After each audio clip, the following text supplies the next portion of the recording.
Assalamualaikum warahmatullahi wabarakatuh. Langsung saja ya, saya akan mempraktekkan bagaimana cara menyetek dengan cara saya ya. Karena masih ada teman-teman yang masih bertanya tentang bagaimana cara menyambung kopi. Sebenarnya sudah banyak di channel-channel yang lain tutorial cara menyambung kopi ya. Tetapi untuk menjawab pertanyaan teman-teman, maka akan saya praktekkan bagaimana cara menyambung kopi. Ini menurut pengetahuan dan cara saya ya, mungkin ada dengan cara yang lain, tetapi saya akan mempraktikkan bagaimana caranya ini dengan cara saya sendiri. Alat yang perlu kita siapkan, yang pertama adalah gunting dahan untuk alat kita mengambil entres ya. Nah, alat kita mengambil entres dari batangnya, dan juga pakai kita memotong ranting-ranting seperti ini. Nah, ini alat gunting ini kegunaannya seperti ini. Nah, dan alat kita memotong entres dari batang utamanya. Ini gunting. Kemudian yang kedua pisau. Pisau ini adalah alat untuk kita meruncingkan entres. Ini entres nanti akan kita runcingkan. Nah, alat kita seperti ini. Alat kita meruncingkan entres nantinya ya. Ini pisau.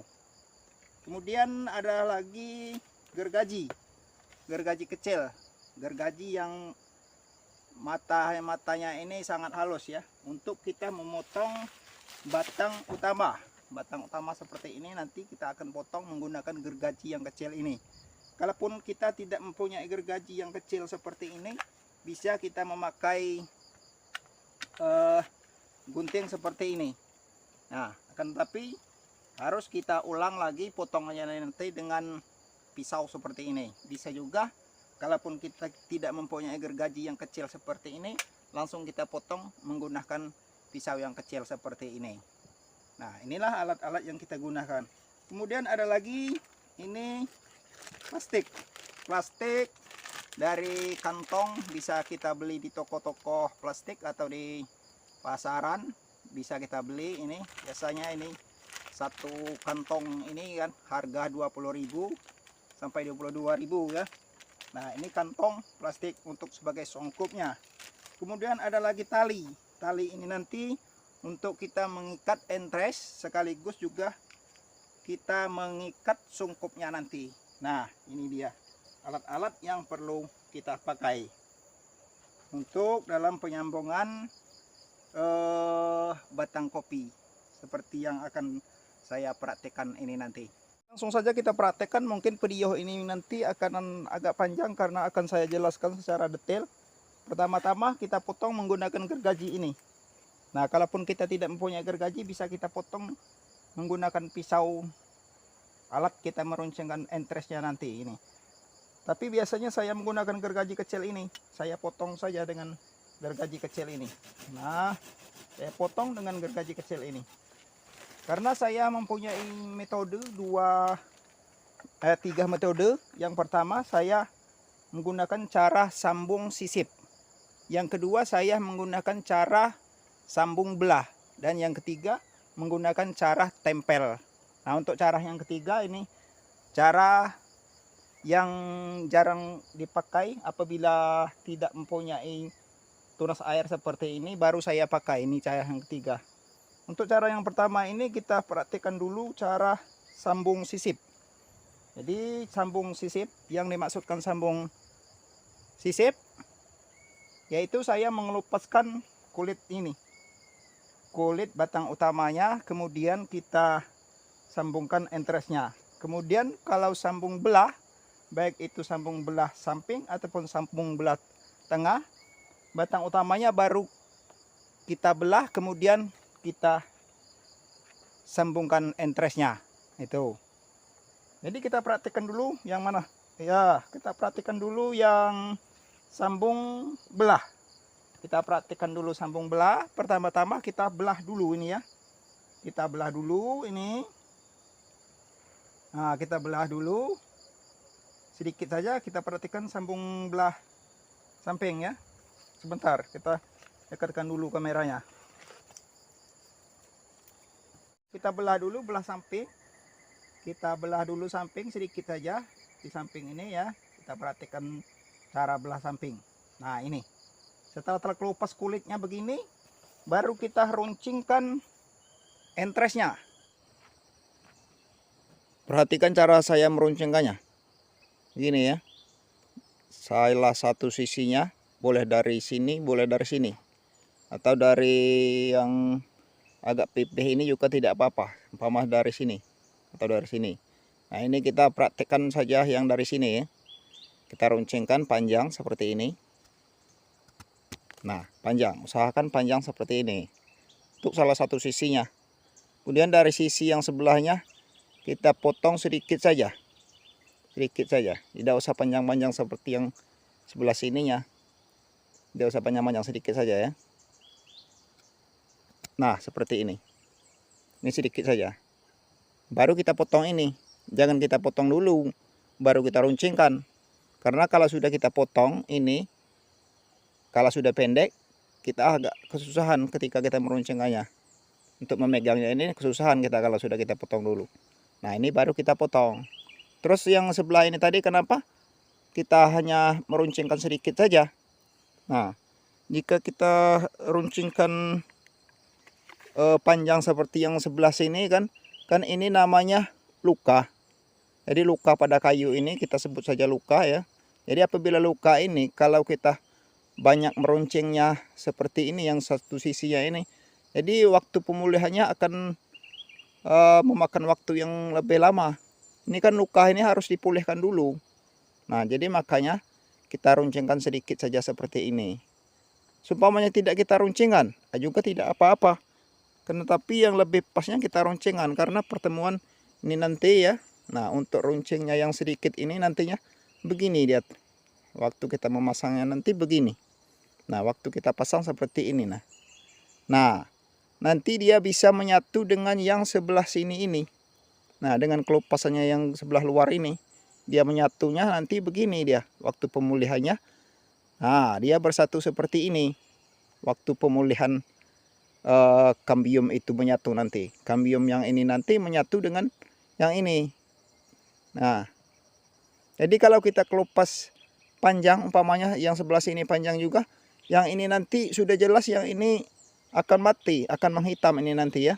Palingan ini ada beberapa mili yang tidak mati ini, yang kambiumnya masih terus mengalir. Hanya sedikit saja, mungkin sebatas ini saja ya. Nah mungkin sepanjang seperti yang kita runcingkan yang dari sebelah luarnya ini. Nah jadi begini nantinya, begini kita masangnya. Nah baru kita ikat ini nanti. Ini sebagai contoh saja ya. Nah baru kita pasangkan ke entres yang kita runcingkan tadi ini. Nah kemudian sayatannya ini ya juga halus ya, halus, rata atau lurus. Nah ya harus kita luruskan begini. Nah lurus begini ya, jangan sampai begini. Nah ini kan dia tidak lurus kalau begini. Nah gini misalnya. Nah ini tidak lurus. Kalau tidak lurus begini, nantinya akan tidak bisa rapat ketika kita sambungkan ke batang utamanya, ini tidak bisa rapat. Nah coba kita perhatikan. Nah tidak rapat dia kan. Dari sebelah sana kelihatan ada terang-terangnya. Nah jadi ini harus lurus supaya dia bisa rapat. Kita ulang. Nah lurus seperti ini ya. Jangan sampai tidak lurus. Ini juga penting ini. Kalau tidak lurus misalnya bergelombang seperti ini, nah nantinya tidak bisa rapat. Jangan sampai bergelombang. Ini tidak rapat ya. Jadi harus kita usahakan lurus selurus-lurusnya supaya ini bisa rapat antara kambium, jalur kambium yang ada di batang utama ini bisa nempel sama rata dengan kambium yang jalur kambium yang ada di entres. Itu ya tujuannya kenapa harus lurusnya. Nah cara kita memotongnya seperti ini. Kita potong, nah melingkar seperti ini. Nah sudah melingkar seperti ini. Nah kita tambah sedikit. Nah goresannya tambah sedikit. Kan kita agak lebih mudah untuk mematahkannya. Nah, tinggal sedikit patahkan begitu aja. Nah, tinggal kita pasang. Kita sambungkan ke batang utamanya. Ini usahakan kita pertemuan kulit dengan kulit ini harus pas ya. Tidak usah pas di tengah-tengah begini. Mepet ke kiri boleh atau mepet ke kanan boleh. Jadi kita harus benar-benar kulit entres ini bertemu dengan kulit batang utama ini. Jangan sampai kulit dengan kulit ini berselisihan. Jadi intinya begini ya. Karena yang bisa membuat keberhasilan ini adalah jalur kambium. Kambium ini apabila kambium yang ada di batang utama ini bisa masuk, bisa ditransfer ke entresnya ini, maka kemungkinan besar sambungan kita akan berhasil. Nah, sambungan kita ini akan berhasil. Sedangkan jalur kambium itu ya berada di antara kulit dengan kayu ini. Nah, berada di antara kulit dengan kayu ini. Itulah jalur kambiumnya. Nah, berada di sini. Jadi berada di antara kulit dengan kayu. Itu jalur kambiumnya yang bisa menjadikan keberhasilan sambungan kita ini. Apabila batang utamanya ini tidak bisa mentransfer kambium ke entresnya ini, maka bisa dipastikan sambungan kita akan gagal. Jadi makanya itu, jika pertemuan kulit dengan kulit ini, kulit entres dengan batang utama ini pas, maka jalur kambiumnya itu juga pas. Karena saya sebutkan tadi ya, jalur kambium itu antara kulit dan kayu. Nah, apabila dia hanya bertemu kayu dengan kayu ini, maka dijamin akan mati. Tidak akan berhasil itu sambungan kita. Jadi apabila ini bertemu satu sisi saja tidak apa-apa ya. Satu sisi saja tidak apa-apa. Nah, lebih jelasnya seperti ini ya. Lebih jelasnya seperti ini. Kita sambungnya itu. Nah, ini entresnya tadi ya. Ini entresnya. Ini batang utama. Nah, jadi kita usahakan pertemuan entres dengan batang utama ini seperti ini. Nah, boleh sebelah kiri, boleh juga sebelah kanan seperti ini. Nah, boleh sebelah kanan seperti ini. Jangan kita taruh di tengah-tengah seperti ini. Kalau taruh di tengah-tengah seperti ini, ya dijamin tidak akan berhasil. Kita boleh sebelah kiri, yang penting kulitnya ini bertemu dengan kulit. Nah, di sebelah sini kan, ini kulitnya rata. Nah, biarkan saja walaupun di tengah ini tidak mengenai kulit. Nah, ini ya. Atau dari sebelah sini. Tidak apa-apa di sebelah sini. Nah, baru kita ikat setelah rata seperti ini. Nah, karena kita susah. Kalau ada pilihannya, kita bisa memilih yang entresnya ini sama besar dengan batang utama ini. Kita bisa pilih. Seumpamanya seperti ini. Nah, ini kan pas rata dia begini. Bisa kalau ada kebetulan yang ada sama-sama besar, ini kan bisa sama begini. Nah, bisa rata begini kalau ada. Kalau ada pilihannya kita memilih yang seperti ini. Tetapi kita sangat sulit bila harus sama-sama rata, sama-sama besar antara entres dan batang utamanya. Makanya kalau berselisihan besarnya kita tempelkan mepet ke yang sebelah kiri atau ke yang sebelah kanan saja. Nah, ini lebih detailnya kan begini. Baru kita ikat. Nah, jangan tidak kita paskan, umpamanya di tengah ini sangat fatal ini. Sangat fatal, dijamin tidak akan berhasil kalau seperti ini. Ya, ini tolong diperhatikan ini ya. Tolong benar-benar diperhatikan. Karena ini sangat tergantung dari pertemuan ini ya. Karena saya sebutkan tadi jalur kambium itu di antara kulit dengan kayu ini. Nah, di antara kulit dengan kayu ini.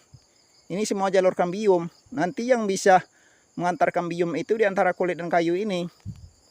Nah, kalau dia tidak menempel kepada jalur kambium ini, entresnya ini, sudah tentu tidak akan berhasil. Makanya kita lihat teman-teman yang tidak berhasil itu tidak memperhatikan ini ya. Nah, itulah yang tolong perhatikan. Kita langsung perhatikan ke batangnya. Ini setelah saya jelaskan tadi, mungkin sudah dapat dipahami ya. Nah, ini sebelum kita memasukkan ini tadi ya, sebelum kita memasukkan interestnya, kita siapkan dulu talinya. Nah, kenapa harus siapkan dulu talinya? Karena setelah ini masuk nanti, tangan kita ini memegang ini, jadi kesusahan kita mau mengambil tali. Misalnya tali di sini, tangan sebelah agak susah, sebelahnya harus memegang interest ini. Takutnya kalau kita lepas ini bisa jatuh. Nah, jadi ini kita terlebih dahulu. Nah, itu kan jatuh itu. Nah, saya sebutkan tadi, ini harus benar-benar rata antara kulit dengan kulitnya untuk jalur kambiumnya bisa mengalir dari batang utama ini menuju ke interestnya. Nah, kemudian cara mengikatnya ini, nah jempol kita ini memegang interestnya ya, memegang interest. Nah, begini caranya. Kemudian telunjuk ini, talinya ini, ujung tali ini kita taruh di sebelah bawah ya. Kita pegang pakai telunjuk. Nah, kemudian kita tarik ke atas. Tarik ke atas, kita lilitkan 1 kali lilitan di atas ini. Nah, 1. Kemudian kita tarik lagi ke bawah. Kita pegang lagi pakai telunjuk seperti ini. Nah, kita pegang pakai telunjuk seperti ini. Kemudian kita lilitkan 1. Nah, cukup itu saja. Tidak usah kuat-kuat, tidak usah banyak-banyak lilitannya. Nah, setelah itu, nah kita begini kan agak jarang kan begini, kita buat lingkaran begini supaya telunjuk kita ini bisa mengambilnya dari bawah begini. Nah, telunjuk ini bisa mengambilnya dari bawah. Terus kita tarik lagi ini. Nah, kita tarik begini. Seret. Nah, sudah. Begini saja. Simple kan, mudah sekali. Baru kita tutup. Ini. Kita tutup menggunakan plastik ini. Nah, kita tutup. Kenapa harus ditutup? Karena ini untuk melindungi supaya dia ketika hujan tidak kambium yang belum bisa menempel itu tidak terbawa oleh air hujan. Itu salah satunya. Jadi kalau ini disiram hujan, kambium yang belum sempat mengeras, belum sempat menyatu itu akan hanyut di bawah oleh air hujan. Itu salah satunya kenapa harus ditutup ya. Yang kedua, kenapa harus ditutup? Ini versi saya ya. Kenapa harus ditutup? Ketika ini tidak ditutup, walaupun tidak disiram hujan, ini rentan sekali terserang hama dan penyakit. Penyakitnya misalnya terserang jamur. Itu bisa saja terserang jamur. Atau misalnya hamanya digigit semut atau digigit belalang, ini interestnya bisa saja. Nah, makanya harus kita tutup. Tidak usah dikepat. Boleh, tidak usah dikepat. Tidak apa-apa. Nah, bisa saja ini tidak dikepat, bisa hidup. Akan tetapi yang saya sebutkan hama dan penyakit itu kita tidak tahu. Biasanya binatang kalau malam itu belalang yang suka suara yang begitu bisa masuk ini malam-malam. Kalau ini tidak kita ikat. Kemudian juga jamur cendawan karena sifatnya sangat halus, sangat ringan. Ya, dia bisa masuk terbang ke sini di bawah angin. Jangankan di tempat yang rendah ini, di atas pohon saja kan kita bisa melihat jamur yang memakan yang menyerang kayu-kayu yang besar itu. Nah, makanya harus kita ikat ini ya, untuk lebih amannya. Kalaupun tidak kita ikat, ya tidak apa-apa, boleh saja. Akan tetapi jangan menyesal kalau umpamanya terserang jamur atau terserang penyakit ya. Nah, kita ikat ini. Mengikatnya juga tidak harus kuat-kuat. Sedikit saja begini. Tidak usah kencang-kencang itu, tidak usah kencang-kencang. Karena kenapa? Kalau kencang-kencang, ini biasanya apalagi setelah tiba musim hujan, bisa mengeluarkan air dari ujung-ujung interest dan dari ujung-ujung batang utama ini ya, bisa mengeluarkan air. Nah, jadi makanya tidak usah kuat-kuat kita mengikatnya ini. Kalaupun mengeluarkan air, airnya bisa mengalir mengikuti batang utama ini. Jadi dia tidak menampung air atau tidak mengenang. Jadi interestnya tidak terendam. Kalau kita ikat kuat-kuat, ini nanti interestnya terendam. Nah, karena digenang air itu. Nah, jadi cara mengikatnya seperti ini tadi kan. Nah, kita sisakan juga ini. Nah, kita buat jarak ini supaya kita bisa begini dan telunjuk kita ini mengambil dari bawah begini. Nah, kita ambil dari bawah ke begini. Nah, terus kita tarik ujungnya ini, kita biarkan begini biar kita nanti bisa melepasnya dengan mudah. Nah, kalau seumpamanya kita melepasnya ketika ini telah hidup nanti. Nah, itu ya. Nah, untuk yang pertama ini saya praktikkan dengan cara sambung belah. Mungkin untuk yang berikutnya nanti akan saya praktikkan karena ini hari telah menjelang sore, mungkin ini juga sudah agak gelap. lah rada-rada tidak kelihatan, mungkin blur ininya kameranya. Kebetulan juga kamera saya ini kamera yang bukan kamera khusus untuk merekam ya, hanya memakai kamera HP, jadi mungkin itunya juga agak kurang terang, penampilannya juga agak kurang terang. Yang insya Allah untuk berikutnya akan saya praktekkan, kalau mau ya komen saja mau, kalau mau akan saya praktekkan dengan cara sambung sisit. Yang ini tadi sambung belah samping ya, bukan sambung belah tengah, sambung belah samping. Nah itu ya. Nah jadi mungkin bisa dipahami ya untuk yang sambung belah samping ini. Tuh yang berikutnya nanti akan saya peragakan lagi, kalau karena ini sudah sore juga takut videonya ini kepanjangan. Jadi untuk sementara saya cukupkan dulu di sini ya. Kalaupun ini bermanfaat, saya ucapkan terima kasih, dan juga jangan lupa subscribe-nya juga komennya ya, agar channel ini bisa berkembang dan saya lebih bersemangat untuk membuatkan tutorialnya. Itu saja. Terima kasih. Wassalamualaikum warahmatullahi wabarakatuh.